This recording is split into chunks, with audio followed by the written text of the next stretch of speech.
So it's time to turn our attention to day 2 of the NBA playoffs here, the first round games this weekend. And we're going to start off with a series that was just decided last night. The Miami Heat were able to take advantage of the Bulls for the second straight year, and they booked their ticket to the playoffs, a 1A matchup against the Celtics. So that's going to be the first game to kind of kick things off for the Sunday action. And this series, I really hate the fact that Jimmy Butler will not be in this series. I wanted to see him go against Boston again. He was a little bit diminished last year. He had his moments against the Bucks, and he got injured against the Knicks, and he wasn't quite the same player for the most part against the Celtics. But I mean, the Heat's chances would be drastically higher if they had him in the lineup. Not having him there, it really just hurts them, because when they have to lean on other players, their offense is already kind of compromised. They haven't been a great offensive team at all this year. I think they've been a bottom third offensive team for the most part, and they they've had trouble generating good looks. And we saw that against the Sixers in that second half of that play-in game, to where things just bogged down. You're relying on Tyler Hero, and he has his moments, but he's not a high enough caliber player to bail you out when you're playing against top 10 defenses. You're playing against the Celtics, the Sixers. He's not a Booker. He's not an Ant-Man. He's no one of that caliber. So when you have to rely on him more, 15, 18, 20 shots in a game, like, it just makes me really just uncomfortable just having to rely on him that much. He's going to be a key component of this. Bam, as usual. Bam is capable, but he's just not one of those guys that's going to really just force the issue, create a lot of shots for himself. He's a distributor by nature. He's a natural third option. I think if he is able to lean into a role as a third option, that's where he's at his best. When he's forced into a role that's higher or more demanding on offense, I think that's where he kind of loses himself a little bit. And I think it's a major reason why I think the Heat are they don't really have a chance here against Boston. Boston is better, even better than last year. Number 1 seed, their net rating was incredible, plus 11.6 net rating. I think that's one of the highest net ratings you've seen in recent history, and their regular season was incredible. So I just think with Boston's combination of elite offense and elite defense, elite positional versatility, being able to throw out 5-out lineups, being able to take and make the most threes in the league, and then the Heat allow the third most, that's a deadly recipe. That's just not going to work out in the Heat's favor. That math equation is not going to work out for them. So Boston's going to bomb threes. Boston has rim protection. They have perimeter stoppers to throw on Hero. They can throw out White on him. They could throw out Tatum or Brown. They have answers for Bam. They have answers for everybody on the Heat roster. And then there are actions that they're going to run that the Heat will not be able to stop. Even with an elite offense, the Heat were 5th in defensive rating this year, but I don't think it's going to really – they're not going to be able to sustain it over an entire game. We saw it against the Sixers. That first half was on point. It was perfect. But at some point, the elite talents, the elite teams offensively, they're going to find a way around that. So I think all around, it's going to be Celtics. I think every single person is going to pick Celtics. I'm a homer. I'm a Heat homer, so I had to throw out one game for the Heat. I just gave them I don't know what you want to call it. You give them a game somewhere along the line. Maybe the Celtics just, I don't know, lay an egg or something and give them one. So that's where I'm at. I know most people would say a sweep, and if I wasn't a Heat fan, maybe I'd see a sweep, but you never know. The Celtics did lose 2 straight games to the Hawks, so maybe they just kind of lose their footing for one game, and that changes things. But that's where I'm at so far. So, Brett, thoughts on this series? I don't know what else there is more to say. I mean, it's just unfortunate for the Heat, but you got to play the game. We'll see what happens, right? Yeah, this is my sweep. This is the sweep I'm picking. It's fair. Yeah, if Jimmy was healthy, it would be a different story. But I just think between Miami being shorthanded and just not all that convincing of a team to me so far this season. And then just with this, I think the Celtics have a little extra motivation. Like, this could kind of be a statement series, like especially after what happened last year. I can just see them coming out and just destroying this team. Like, you put it really well. Like, they have an answer for everything that the Heat could possibly throw out, especially being without their best player. I just Yeah, of course, like you can't rule out Miami winning a game. Like obviously it could happen, but I'm gonna pick a sweep. I'm gonna feel like this is kind of a statement series for the Celtics. They're just gonna roll through them, try to get that extra couple days rest, and just kind of set the tone for what they're gonna hope is a championship run here. So Yeah. I'm glad I let the two of you go first, just to give me a sense, because I mean this is your guys' series right here. I mean we got a Heat fan, we got a Celtics fan. I had to get a sense of what the mood was like. It seems like the mood is really down on the Heat, and honestly, I think I'm down on the Heat too. But I think they can win one game, just because I'm so impressed I by knew what I they did. like you, Avi. I knew there's a reason I like you, man. I like to hear that. Beautiful. I'm just so impressed by what they did yesterday. I can't believe they pulled out the fact that they pulled off that win when their best source of offense was like the same old Tyler Hero, like inefficient shot making, and Jaime Jaquez post ups. Like that was kind of their bread and butter, and that got them to the finish line because of how good they were defensively. I think they're going to have at least one or two games in this series where they throw those curveballs at the Celtics, would give them a lot of problems. Like yesterday, for example, the way Kobe White and Dosunmu just ran through the Bulls was the way Ayo Dosunmu plays. He's been like this since college as well. I remember writing like one of my first reports on him. He's a real downhill player. So what they used to do with him with Illinois was kind of set up ball screen really high up, so he gets a lot of momentum to just go downhill and just keep trying layups again and again and again. So they just started setting this 94 feet press on both Kobe White and Ayo Dosunmu so that they couldn't really do that. And then anytime those two were able to break through the press and started running in a fast break, they would either double them or they would send a late almost, I don't know what to call it. I guess it kind of is like a blitz, basically. They sent a blitz from the block area to kind of throw them off and force them into a late decision. And that's why the Bulls weren't able to generate any of their fast break points. Kobe White never got any momentum and was completely shut down. Dosunmu had some awful turnovers or forced shots where he had someone open in the corner and he's not used to finding the strong side corner. Like it was a total complete shutdown. And then, the Miami Heat just throw out a zone. Well, we'll just throw out like a 1-2-2 zone whenever we want. We've practiced it so much all year. They've been one of the best teams over the last 5 years since 2019 at mixing in zones from time to time. They were kind of the originators of the modern movement in the NBA for that. Like the Magic were the most zoned against team this year, which is something the Cavs could go to. I think if you were to try to beat the Celtics, I think your best bet for a game or two is just to hit them with the surprise element, just zone them up, see if Tatum and Brown know how to beat that. Because again, if there's one thing those guys struggle with, it's holding the ball too much and not just getting into their offense properly and kind of pinging the ball around. If they feel like, oh, okay, I guess my matchup is here, maybe I should try to ISO. As soon as they start doing the guessing game, that's kind of when their offense completely falls flat. So I feel like Spo might just mix it up and take one game off of them like that. Maybe two if this is like a real Hawk situation and the Celtics just start playing with their food. But it's the playoffs, so maybe I don't expect them to do that. I'm hoping for once in the clutch, Tatum does not just hold the ball until 8 seconds left and chuck up some garbage. Because honestly, that's what he's been doing most of the year. I still have some of those Tatum stats. Let me just pull it up for a second. Oh, you guys keep talking and I'll stall while I find the Tatum stats. I forgot I was going to bring them up. Yeah, that's one of my least favorite things about the Celtics is what they tend to do in terms of last, final possession execution. It's just like, how is this the bet? I get that Tatum is a top whatever player, superstar, great shot maker, all this, but like the offense just goes out the window so often. It's just like, how is that the best thing you can get? Is just winding the clock down and taking an extremely difficult shot. Like, I don't know. Maybe it's probably not as bad as I think it is. Like if you look at all the numbers, their clutch numbers, is it that bad? Because it's pretty bad. Because I feel like every time, and most of the time when I watch them, they're just winning. Do whatever they want.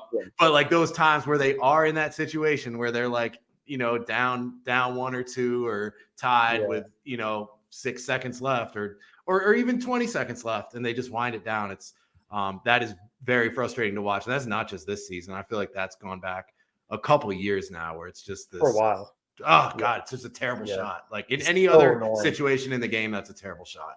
And it's a terrible shot at the end. They've been a dominant regular season team, and they're dominant as soon if they're up more than 5 points. They going into the clutch in the last 5 minutes, they almost never lose. When they do lose while holding a lead, it almost always tends to be in clutch situations. So, in the 2023 regular season, 2023 playoffs, and the 2024 regular season, all of them combined, the Celtics in the clutch with Tatum are 45 and 27. So that's still pretty good. Again, the Celtics are a dominant team. It's still good for you that you're able to lower those odds so significantly that it's more like a 65% rather than being like a 70% win-loss record that you would probably normally face against the Celtics. So that's still pretty good. But Tatum's stats in the clutch, and he is their primary ball handler almost all the time in clutch situations, is really bad. We're talking about 57 made shots on 156 attempts, so that's like 36% field goal percentage. He's 31% from three, and he has 33 assists to 23 turnovers, which is not great for a primary ball handler in a clutch situation. Now, he gets to the line a lot, but even that is actually inflated by the fact that the Celtics have been up so much that most of those free throws have actually come from him taking, you're down 4, you just fouled a guy. Yeah. He gets the ball, so even those free throw stats are a bit misleading. He's Tatum, so he still shoots 80% of those free throws, but in a normal clutch situations when the game is still within reach, his shooting percentages have been absolutely terrible, and that's kind of your best hope for beating the Celtics in the playoffs generally, but if you're the Heat as well, your hope is just keep it close and execute better than they will, because they will stall out, and they've shown it now 3 years in a row. Yeah, that's the key for them, to just grab one game. I think their defense will at times keep them in it, and they just have to stick around. Even if it's a 10-point deficit, 8 points, hang around, and you give yourself a chance in the clutch. There's no telling what could happen. You could definitely grab one. So we'll see, but I wouldn't be surprised if it is a sweep. But people have been talking about whether or not it's a good thing for the Heat to just get smacked by the Celtics. Even if they do, playoff experience for a rookie like Jaime, for a sophomore like Jovic being in that situation, for those guys, it's going to be huge. So 4 games against the Celtics, you'll learn a lot. Even in defeat, they will definitely learn a lot. So I just wanted to point that out as well. So guys, a big theme of these playoffs is injuries, and it seems like it's like that every year, but this year there's been a lot that have happened in quick succession. So we've talked about Embiid just coming back. We did that before.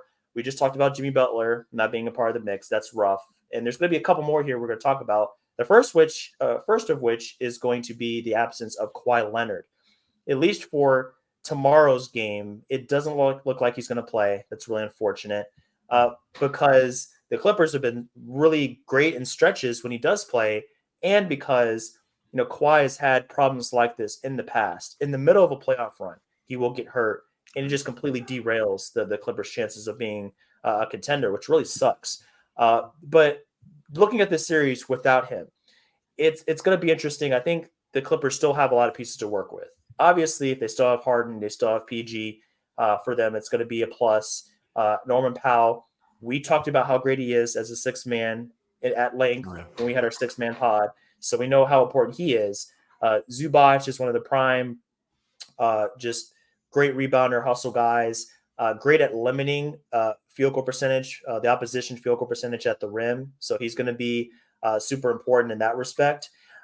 So they still have a lot of pieces to work with here. We'll have to see how James Harden fares in this series. He trailed off at the end of the regular season. He wasn't great. I looked at some of his numbers, and 3 out of the last 5 games, like he was under 40% from the field. Like he just didn't seem like the same player. So, they're going to need him to step up and be not necessarily the Rockets Harden, but when he had those stretches earlier this season to where he looked like he had those vintage performances, 20, 25 points, double-digit assist with 3 or 4 made threes. That's the Harden they need to really have a chance in this series, getting over the hump, giving more time for Kawhi to come back. Maybe if the series does go the distance or it goes in another round and make it through this matchup, maybe Kawhi can come back and kind of bolster their chances at really grabbing this series. So that's the key. I am worried for Paul George, and we'll see how he does because, Avi, we talked about this before. The great thing about his role this season has been the fact that he has been more of a off-ball, coming off of a pin downs and away screens, being able to catch and shoot, just not being worn down by the burden of a high usage rate. Like all those factors have really made him into a great player. We talked about this on our All-Star podcast. If you guys want to check that out, All-Star, All NBA podcast. We talked about that part of his game. So the fact that he's going to be pushed into a higher role, he can definitely still be a great player. But if that extends for multiple games in the series, I wonder what that's going to do for his effectiveness and overall how efficient he is as a player. And it's not like they're playing a team that has a porous defense. The Mavericks, at times in the past, yes, they have. Even earlier this season, if you go back and look at when they had Grant Williams, and they had him, and they were playing him alongside of Derrick Jones Jr., and they were small, they got run through a lot. Like they just didn't have the size, the physicality to hold up against teams that would drive a lot. But now that they turn that into Gafford and PJ Washington, that's really transformed their ability to get stops, be physical, really be a legitimate presence at the rim. If you look at their change in defensive rating, they started 23rd from beginning of the season to All-Star break. They were bottom third. They were really rough on that end. And then they had that middle stretch from Christmas to the All-Star break to where they were about average. They're about 15th. From the All-Star break to the end of the season, they jumped up to just outside, just within the top 10, actually, in defensive rating. And part of that was those stretch of games. I think they had like a 7-game winning streak in there to where they just started catching a rhythm. And I think pairing a great defense with their offense of Luka and Kyrie, just incredible. If like the ability to just get hot and just bury teams with their shot making is going to be really key. So I'm about to pass it off to you, Brett, get your thoughts on this. But I will say my prediction for this series, I kind of want to go Mavericks. I think it's going to be close. I think it's going to go down the stretch. My bracket, I put 7 games, but I think they have enough to get through this time. This is the best that they've had. Him and Kyrie have a good thing going together, and they have the versatility. They have all the ingredients on both ends of the floor, I think, to really get over the hump and just really make life really difficult for the Clippers. Enough so to get over the hump. But how do you feel about that, Brett? And which way are you leaning in this matchup? Mavs for sure. Obviously, the Kawhi injury is a big part of that. Like Kawhi is a really hard player to bet against in the playoff context. Like we've just seen it so many times where it's like if they had fully healthy Kawhi, I don't know that I could pick against them. But it sounds like he's almost certainly not going to play in game 1. I'd say it's probably unlikely for game 2. It's hard to say. It's kind of just reading the few quotes that come out. But I don't know, though. Even if they had him, it's also hard to pick against Luka. So I've loved everything I've seen pretty much from this Mavs team since the deadline. I absolutely loved their deadline. Felt like it would be a game changer for them getting that guy in Gafford, just that perfect partner for Luka, that defensive anchor, and then PJ Washington and everything he brings as a two-way player.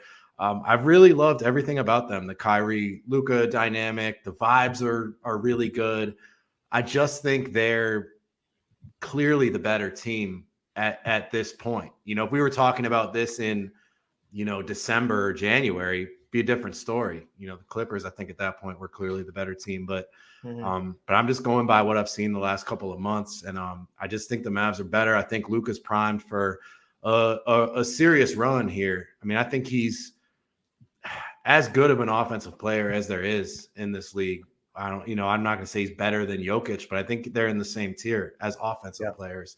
And, he's already been to a Western Conference Finals, and I just think he's due for a run here, and not just him, but that partnership with Kyrie and everybody else, and feel really good about this team. So I got to pick them, and I'm going to go 6 for this one. Again, if Kawhi was just fully available, fully healthy right now, I might pick Clippers in 7. I might pick Mavs in 7, but I'm going to go Mavs in 6 with things how they are right now. I can't pick against Luka in this scenario. Feel that? Yep, I can't either because again, early in the season we were talking about the Clippers, even as late as 2 weeks ago. Every time I bring up the Clippers and how dominant they've been with their starting lineups, it's with their starting lineups, yes, but there's been two constants within those lineups which have been responsible. Everybody else has shifted. Oh, you put Norman Powell, and you take Terrence Mann out, you put Westbrook, and you take Harden out. There's a lot of flip-flopping, but there's two constants that have been part of every great Clippers lineup this season. Paul George and Kawhi Leonard. And now you're telling me one of those guys, who knows how long he's out, because it's also Kawhi Leonard. It's not exactly like he has a history of being super transparent with his injury, the nature of his injury. It's going to be opaque. There's a chance maybe he plays game 2. There's a chance we learn by game 4. Oh, yeah, I guess he's just not playing. So it's just too much for me. Even if he comes back by game 2, I just think it gives too much of an edge to the Mavericks. Because, again, as we talk about Paul George, I've loved what I've seen from Paul George because his role has been clearly defined, and he just has to be excellent within that role. And I think you can be so excellent and efficient within a role that you basically play like an all-NBA player. And that role for me was you just generate pull-up shots. Don't worry about passing. Don't worry about even driving so much. We have other people who can take care of that. I just want you to defend and create incredible pull-up shots in a way that almost nobody else can, because even Kawhi doesn't have the dexterity and the flexibility to be able to create some of those shots with his handle the way Paul George can. Now you're asking Paul George to take on more. Harden is capable, but it's also Harden. I don't know what he's going to look at this stage. Now you're asking to adjust on the fly to actually being the guy again, where right now he's kind of been like the third wheel. Now you're asking him to maybe take more of the main reins. It's possible the Clippers can adjust, and Ty Lue is, I think, a better coach, if I'm being honest, maybe than Jason Kidd, even though I've been impressed with Jason Kidd.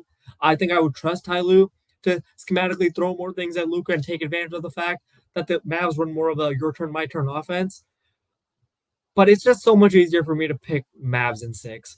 Again, the Mavs, since they got PJ Washington and Gafford, I know most of the sample is late in the season when there's a lot of tanking teams and stuff, so it's a little bit inflated.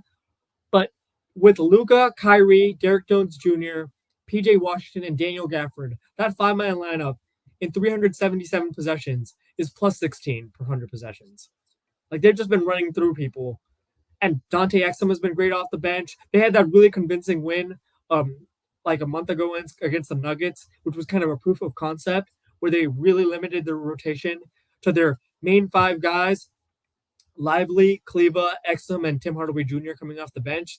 And that was it's just a very solid unit that kind of fills all the needs. The upside isn't that high yet. I still think there are some questions later down the road about if Gafford can kind of function as a switch big, because Lively, they just, because he was a rookie, they kind of strictly gave him the responsibilities. Hey, just play drop. We'll have you switch sometimes, but I just mostly want you to handle the easy stuff. You're a rookie. Gafford, they've been kind of mixing in more switching concepts. Against some teams, I'd be worried if he could handle it just because of guard play. With the way Harden looks right now, I don't think the Clippers are going to give him that much trouble. So, yeah, I just feel Mavs in 6. It's Kawhi. You never know, but Yeah. I wanted to leave the door open for Kawhi return. That's why I had to still go on the distance, even though right now he's out. But it could go either way. Like you said, Avi, we could just find out one day he has an MCL sprain or something, and he's done. So there's no telling right now. We'll just have to wait and see. But I think either way, it's going to be an exciting series. And this is Luka's best chance to make a run. I mean, the Clippers are great, but if they play their cards right, they can really make some noise. And this is the most complete roster he's had by a long shot. So those were those series we just talked about. A lot of those were defensively focused. It's time to get into a series now, guys, to where this is going to be an offensive battle. I don't think we're going to see a lot of like super low scores in this series, because both of these teams, their track record in the regular season has been get buckets. Defense is optional. Defense is it's a side mission for these guys ultimately. So we're of course talking about the Pacers-Bucks series, and that's going to be the third game in Sunday's action. And that's the name of the game here is offense, like I said before. Indiana finished the season second in offensive rating. And for a stretch there, they had the best offense in the history of the NBA. They were going crazy. Like Halliburton was leading this team to just incredible scoring margins. They were just having incredible performances, 150 plus scoring games. I don't know if you knew this, Brett, but there were 3 separate times in the regular season that the Pacers dropped 150 or more points on the Atlanta Hawks. 3 times this season alone. Wow. That goes to show you just how incredible this Pacers team has been on offense. Also, the Hawks just no defense whatsoever. That's another issue. But I mean, the Pacers, you got to give them some credit by just being just a wonderful offensive team all year long. For the Bucks, it's a similar story as far as their offensive rating goes. They were also top 10, 6 in offensive rating.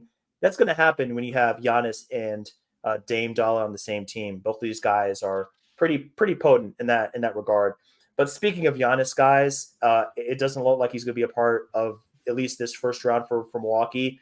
That's the theme again. We just talked about it with the Clippers not having Kawhi. Now it looks like Giannis is going to be out of commission with the calf strain, and that's really a problem. I think even before that injury, it was kind of almost a 50-50 proposition.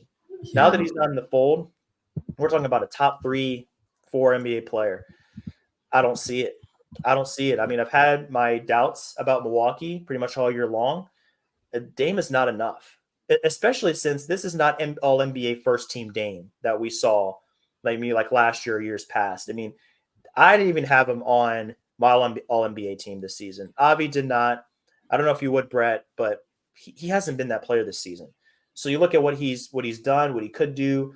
The fact he's playing a light defense, it bodes well for him, but it's just not enough between him and Middleton. And Middleton has been banged up at times. They just don't have enough. I think the Pacers they're going to go out here and they're going to do whatever they want. Sure, Halliburton's not been the same player as he was in the first half of the season, but I mean, we're still talking about a guy that's a 20-10, 20-11 with solid shooting splits. Even a diminished season for him, he's still a fringe All-NBA player. So you add all that up, and you look at what Milwaukee was doing with Giannis. I mean, their net rating with Giannis was +5. Now you look at what they've done without him, and I think these numbers might actually be from one game in particular. But the net rating without him was -28.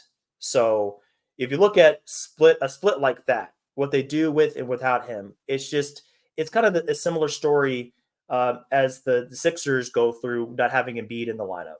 It's just a completely different team. They're just nowhere near the same. And there's just too many flaws here, especially defensively. And there's been questions about Doc Rivers' ability to lead this team and really give them a chance. And I don't think he's helping their case, honestly. Like, he hasn't been great since the change. So I think for all those reasons, I think it's the Pacers series. This is their time to shine. They're just going to have a field day, I think. Having Siakam in the fold, Bowles, Turner, just a lot of pieces there for that team. I think it's going to be enough to get them over the hump. Avi, let's get your thoughts. How do you feel about this series? I mean, the Bucks are cooked, right? There's just no way, right? It's just this is the worst possible outcome, I think, for the Bucks.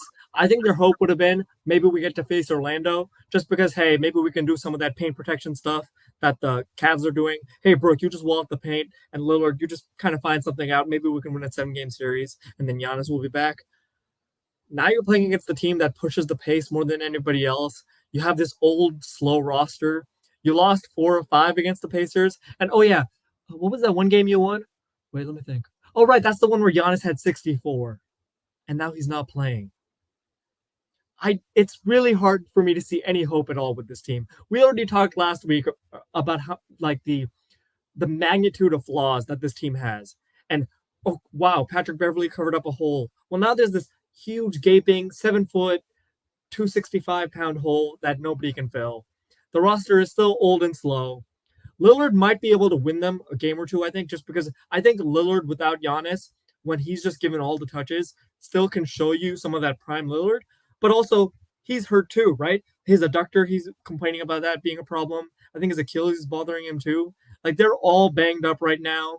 Middleton, I don't think you can pull him out of wrapping paper right now and have him play 35 minutes a game or 38 minutes a game. Like, they've been kind of maintaining his load a little bit lower. Now you're asking with Giannis gone, maybe he'll have to step it up. I don't know if he can handle that. Man, I mean, it's the Bucks, so it feels really weird. But then again, they also did lose to Miami last year badly. I don't know. This could be a 5-game series, man. Could be. Yeah. I mean, I'm gonna say 6, but I'm also picking Indiana, just like kind of for what you guys. I mean, the Giannis. I'm unclear about it. Like, I don't know it because I definitely, he's obviously out the first game. I think, what did it say? It was like 2 to 4 weeks. That's what Sham said yesterday. Yeah. yesterday. Oh, so he's not Yeah. playing in the first round. It seems like it. If he's not playing in the first round, which honestly, I mean, I of course totally understand from the Bucks perspective, like that's just not an injury you want to push. We've seen what can happen. Yeah. But like if he's like pretty much for sure not going to be there in the first round, I can't pick them because, I mean, yeah, their transition defense is a real problem. Obviously, Indiana plays right into that with the way that they play and push the pace. And it's like, yeah, you're not only losing your best player and probably best scorer, like you're losing your best defensive player too. Yeah. So it's just with what they have left, I just think, we might see 130 from Indiana, a couple of these games. Like we're gonna see some points. I agree that Dame will win them a game, if not 2. But I don't see them winning the series. And Indy's been pretty respectable defensively, like since the Siakam trade, really. I don't have the numbers, but I know they've been, I think, above average. So that's not even as much of a concern as it was. I think it's still a concern, but not as much. And I just gotta go Indy, man. I hate to bet against Dame. Dame's like been my favorite player for a long time, but I don't think he just hasn't quite looked like himself. He's not the same guy he was last year. I don't know how much of that is physical, how much of that is just getting older, how much of that is just the adjustment. And maybe we will see a better version of him when it's kind of his show to run. So yeah, I think he probably gets a game or 2 on his greatness, but I like Indy in the series. Just like you said, like the matchup is just so tough for the Bucks. And we saw it play out in the regular season. And I see no reason why it won't play out like that now, especially with Giannis out of the lineup. It's just a bummer because he was hurt last playoffs too. And they're just old and slow and hurt. They are. And it's like we've been saying that for like the old and slow thing has been like for a few years now. Like they've kind of like been old and then they just sort of re-upped and it's too bad. I always root for Dame, but I just don't see it. They just haven't shown it. No, it's just too many weak points, especially perimeter defense. I mean, if you have Dame and Malik Beasley or somebody like that trying to slow down Halliburton, I mean, good luck. They're going to get cooked. They're going to get cooked. Absolutely. So it's just unfortunate for them. I think that about wraps it up for them. But yeah, I mean, curious to see where the Bucks go from here. They don't really have many other options. I mean, guys are just aging, like we mentioned before, and they don't really have the assets. Like if they could get out of this series, and Giannis could come back for the, you know what I mean? Like, then they could still be dangerous, but it's a matter of getting out of this series, and that's just so hard. This matchup is so bad for them. The matchup is rough. That's what it is. It plays don't force these guys to run, man. I don't want to see Jay Crowder and Brook Lopez trying to run up and down. And even the transition defense thing. Part of why they fired Adrian Griffin was because the transition defense was so bad, and then it looked really good until like the last 3 weeks, and then all of a sudden they looked demoralized. They weren't running back as hard. And Indy's going to take it out of a made basket and go. Yeah. Like they're not even like they're going at all times. It's and who's going to match up with Siakam now? Like it's just everything is bad right now. It's tough. Happy for Indy and their chances. Yeah, me too. Yeah. I'm interested to see where they go from here. They really just they've leaned into what they do really well. They found an identity. I think that's going to serve them really well in this series for sure. They pivoted fast in 2 years. Yeah, they did. They played their cards right. Halliburton's a big part of that. So hopefully he can. I think this is going to be great for him, even though he's been a little bit worse the second half. I think that just the beauty of this matchup is going to really help him just be more like the guy we saw in the first half of the season. He's going to cook. Yeah. So one more series here, guys, to cover here. This is going to be the finishing game for Sunday's action of round one. Pelicans Thunder. This is another game that was decided just yesterday for us as we're recording.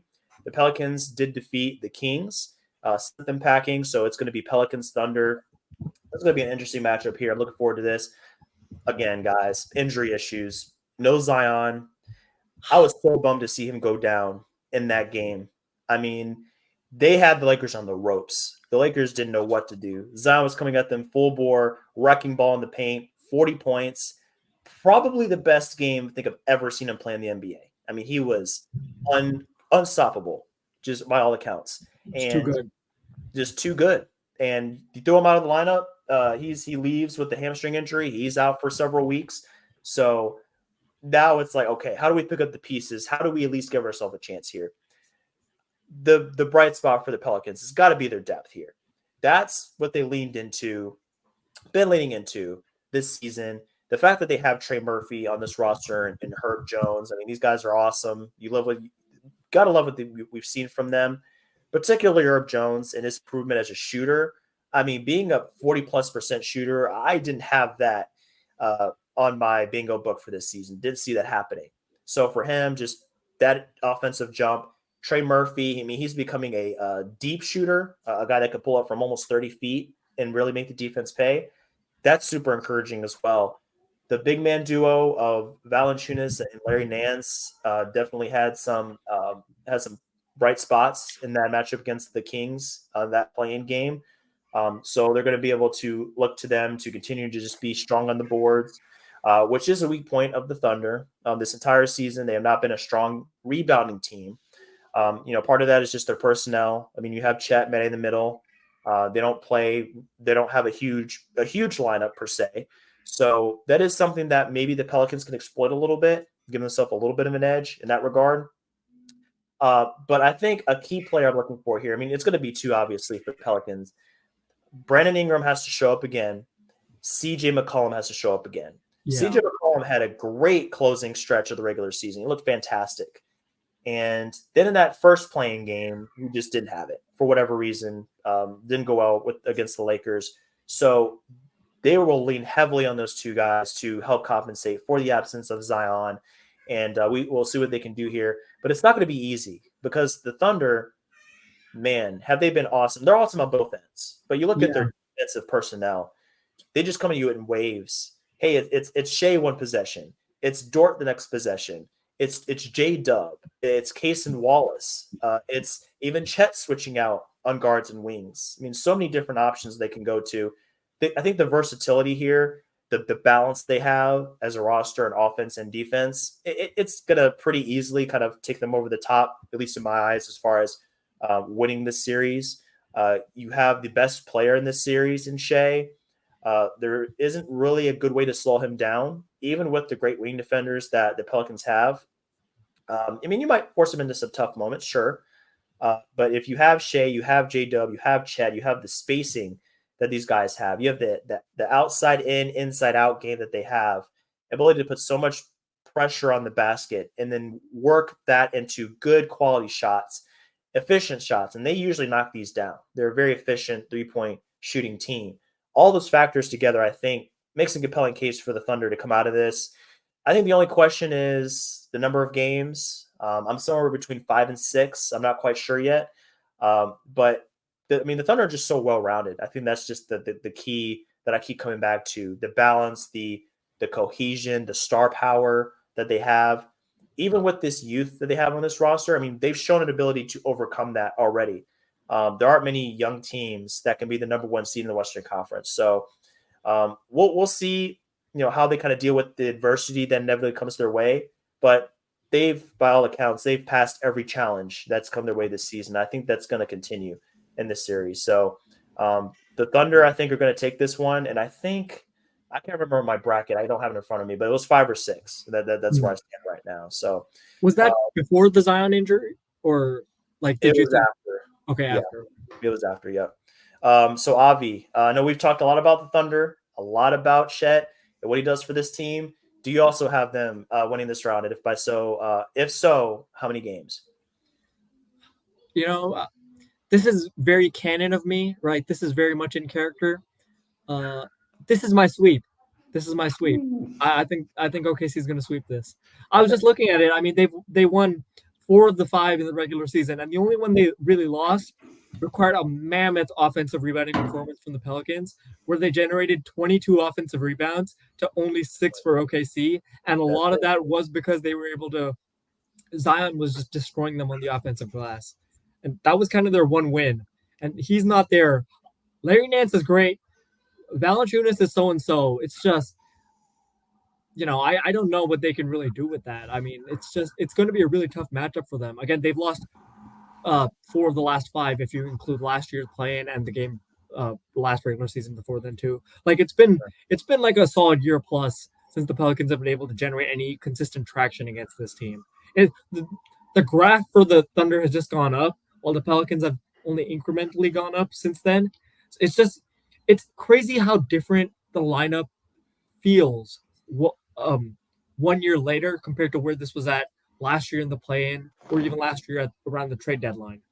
It's Jalen Williams is, I think, a star. Chet is a star. Shea is a star. Like, I just think, and they have, everyone fits in so well together. I don't know how the Pelicans are going to guard the guard screening that well with Ingram and CJ not being that good at defensive communication and getting over screens. Ideally, if I had to stop OKC, I think the plan would be to try to build a wall because everything they do kind of comes off of their drives. They don't have that many pull-up three-point shooters, honestly. But I don't think the Pelicans have the personnel to build an effective wall against them. Like Fox was still able to get his, despite the Kings being extremely limited. Mm-hmm. I don't know. I don't know how the Pelicans are going to pull one out. They're not even like necessarily a great three-point shooting team either. So I don't know if variance will support them. Meanwhile, OKC is one of the top 5 most accurate teams in terms of three-point shooting. So if anything, variance will probably help them more. It's just hard for me to point to any one thing where I feel like the Pelicans might be able to pull it in their favor without Zion. Mm-hmm. Yeah, I mean, it would seriously, like Brandon Ingram would have to be the best player in the series. Yeah. I think for them to have a chance at winning it, like that's what it would take, would be like, 30 plus points per game, like where it's like he was 60, the best 50, 90, something like crazy. Yeah. And I mean, I think when we saw him against Phoenix, like I think he's built for the playoffs. I think he's going to have a good series. I think the Pels can get one. I mean, I'm picking Oklahoma City in 5. I don't think that Valanciunas is going to have the same kind of advantages he had against Sacramento, for instance. But I mean, again, just above all else, it's the Zion absence. Like if Zion was here fully healthy, this would be a really interesting series to me. I would still pick OKC, but I'm thinking like I might say 7. I really think the full strength Pels are a dangerous team. And now, like, I think there's some truth to like Ingram has looked better without Zion, but like you'd still rather have Zion there. Like he's your nuclear weapon. Like he's, you know what I mean? He's the thing you have no answer for. And again, we saw it against the Lakers. Like they win that game, I think, if he doesn't go down. So yeah, that just sucks. But I think that was pretty much it for their season ultimately, where it's like I don't think they get out of a round without Z. They've had a really nice season. They're one of my favorite teams. I probably watch them more than just about any other team this year. I love the Pels, and I think they'll put up a fight. They got great fans, great culture, great coach, all that. But it's just, I think OKC is like a juggernaut. And it sucks because they were really figuring something out. If you guys saw the game they played in late March, it was one of the first times I can remember where Willie Green finally decided to actually make a move that I'd been hoping he would do against this sort of matchup. He only played Valanciunas 10 minutes. Yeah. Was that the one where he minus 11 in those 10 minutes? But he was finally, that was one of the first games I can remember where he was finally like, all right, you know what? I'm done with this. I love you, Valanciunas, but you're way too slow for this matchup. Chet is just pulling you out, and you're just you're basically trying to like run through a storm right now. It's just so difficult for you to cover all this ground at once. You don't even know what you're supposed to be looking at half the time because the way they're running these sets, Valanciunas' eyes are kind of like everywhere. And they finally figured it out. They had Zion. They had those Larry Nance lineups. They only lost that match by 7. Like if Zion was healthy, they were figuring things out where maybe they had some real hope here. Another factor I didn't even mention, I just trust Mark Daigneault way more than I trust Willie Green. Like, I just have to throw that in there. I just trust him to get the matchups right much more and be a little bit more creative on offense. Whereas with Willie Green, there's definitely times where I feel like I'm watching a guy telling his players, yo, just trust the process. Go out there and execute, play with pace. Jose Alvarado, I just want you to dribble fast and find someone. I don't always feel like they're running these creative sets, other than sometimes for CJ McCollum. So I don't know, man. It's just so tough. I really wish Zion was here. This series would be awesome if Zion was here. Because he's just like that secret, that not even secret, but just like that weapon, that one He thing is that guy. Yeah. that nobody can match up with. And like, you know, like he can go into Chet's body. He you would know what I mean? exploit Like that size. Yeah, that would have been a really fun series. It really would have been, but yeah, I just don't think it's going to be enough, man. OKC can kill you in so many ways, whether it's the shooting or the drives or the cuts. They've got a couple of, we've seen it all season. The both ends of the floor, all three levels. If you pick your poison, man, they're tough. And yeah, I think we'll probably see a lot of Larry Nance this series just because Chet will stretch JV out, and it's like it's really hard to imagine like a viable defense with Valanciunas against this kind of 5-out Thunder team with Chet. Like he changes the game for them. He makes them so much more dangerous than they were, obviously. And I just think that presents a tough matchup for the Pelicans. It's like, yeah, you can go smaller, but those small ball lineups just don't have the same potency without Point Zion, right? So I feel like we got robbed, man. Into that too. Like they can really take advantage of that. If you go smaller, I mean, they'll have no problem with that. They swap out Chet for whoever they may be at the 5. If you just want to go Jalen at the 5, or they have so many options. Like Terrence Williams, Aaron Wiggins, just toss out names, man. The other Jalen Williams, you can just toss out anybody. Yeah, and I just feel like the Thunder, it's almost like they're just a better version of what the Pelicans are. Because you look at the Pelicans, I mean, on paper, they're pretty balanced as well. Very balanced offensive weapons, the depth, the defensive personnel. But the Thunder just take what the Pelicans bring to the table, and they just have an extra level. They do have that guy that can't be stopped, unlike the Pelicans. So it's just like, hey, you guys are great, but you know what makes you so great? We have that just on another tier above you. So he's healthy, and your guy is gone. Like even back to the wall idea I was mentioning. Theoretically, if you had Zion, maybe, just maybe, you could have tried Jose Alvarado at the point of attack, and you try to almost build a wall with Herb Jones stunting, Trey Murphy stunting, and then you have Zion and Larry Nance. Both of them are kind of switchable. I've actually liked Zion's defense over the second half of the season. Been pretty good. Like, finally, you had a lineup maybe that had potential against this Thunder team. Maybe you can make it a 2-2 series. Who knows what happens from there? It's just everything was so dependent on Zion. Yeah. And it just all crumbles. It sucks. He's playing. OKC doesn't feel as dependent to me on Shea as the Pelicans are on Zion. Like if Shea went out, it would be really bad. But you can increase playmaking volume for some of the other guys. Jalen Williams, I think, can step up and handle more. Like if it was just a series, I could see the Thunder pulling out a series in a first round matchup against some team with the rest of their personnel because of how well they fit and how replaceable some of their cogs are. Whereas with the Pelicans, everyone feels like they're one of one, and if you lose a main guy, it's just done. You lose a whole component without Zion. Like there's nobody that can even come close to replicating what he does. But yeah, with the Thunder, like that was I think it was the game against New York at Madison Square Garden where Shea was playing, but he really didn't have it. He ended up hitting the game winner, of course. But he did. I remember. But throughout the whole game, he was not himself. He was coming off an injury, kind of. He was off. He had a really bad game. And J-Dub just stepped up and was like, okay, I can be that guy now. The Pelicans, like you said, don't have a guy that can be Zion. They crushed the Suns without Shea. They did. Exactly. Yep. And like a lot of people have talked about their youth. Like they're the second youngest team in the NBA. They obviously don't have a ton of playoff experience, but like, I don't know, man. It's like, it really is just a number, like the age, because like Chet is not your typical 21-year-old, right? Like J-Dub is not your typical second-year player. Like Shea is way beyond his years too. And like that, you go down the list with most of these guys are just, it's like they're young, but they don't play young. They don't act young. I just think they're not turnover prone, which you they're might not. see They with young don't. teams. Yeah, all the mistakes you would see from a young team typically like don't apply to this group. So I almost think you can just throw that out the window. And even with the experience component, it's like they're so confident and like I just think they have such strong belief in themselves and they're so well coached that I don't even think that's going to be that big of an issue. And I think this is a team that can go really far. I think this is a team that can go to the finals. For sure. The top 10 teams right now just to finish off that point, in turnovers per 100 possessions in order. The Utah Jazz, mostly because, when they started tanking, they really started tanking. Oh, yeah. The Trailblazers, the Grizzlies, the Pistons, the Suns, surprisingly, the Magic, we just talked about some of their struggles. Yeah. The Spurs, the Timberwolves and Warriors, that one's a little bit more surprising. And then the Charlotte Hornets. Yeah. Those all make sense.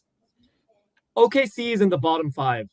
They commit, in terms of turnovers per game, like they commit the 5th fewest turnovers per game. It's them, the Celtics, 76ers, Bulls, and Mavericks. Like they might be a young team, but they don't make mistakes like all the other young teams I just mentioned. Right. They might be the youngest team ever in the best 5 for turnovers. Like, that's pretty crazy. Yeah. Wow. That's a good incredible.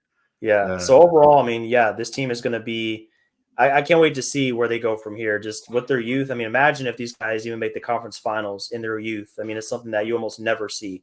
So I think they're built for success. And I mean, unfortunate for the Pelicans. I think it's going to force some changes on that team. Just coming up short again, they're going to have to reevaluate things. But overall, guys, I think this overall preview has been really beneficial, and I hope it has been for listeners as well. Just helping you get an idea of like how these series could play out.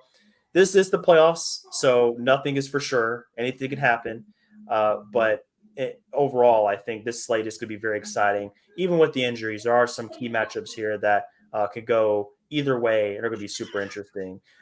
So to kind of sign us out, I do want to thank you again, Brett, for joining this pod. Always a great time having you on. Your insight and analysis is greatly appreciated. Love what you do over on Twitter and with what you got going on. So keep up the great work. Keep up that analysis, man. I hope, like you said, this postseason will be a good, refreshing experience for you after a long regular season. It does drag, especially when you have those teams that just like fall off and they just kind of bring the experience down a little bit. It just kind of hit me at once. I was like, man, like I had to kind of just like take a couple days where I'm like, I'm not going to really watch it. I'm not going to talk about it. Just going to, and then, but again, the playoffs was just like, boom. Okay. We're right back up. So we back up, man. Yeah. But thank you, man. Appreciate you guys. Thank you for having me on. And it's always great talking hoops with y'all for sure. Yeah. The feeling is mutual. On, man. Thank you. I love this little trio here, man. It's always fun, man. It's blessed. Good vibes, man. Good vibes. Thank you, guys. NoTradeClause.com is our website, guys, if you want to check out more content like this. We have our YouTube channel at No Trade Clause. We just hit 500 subscribers over the past day or so. So we want to thank everybody for your support there. No Trade Clause, one word on IG, and then No Trade _Clause on Twitter X if you want to check out our content on there. There's a lot more to come. We'll have more playoff analysis as it happens, and we will dive into the postseason once this season is over, and we'll get into some offseason scenarios about how things could look for teams and how things could change. So thanks, everybody, for sticking with us. We really appreciate your presence here, and we hope to see you on the next installment of the No Trade Clause podcast. Take care, everybody.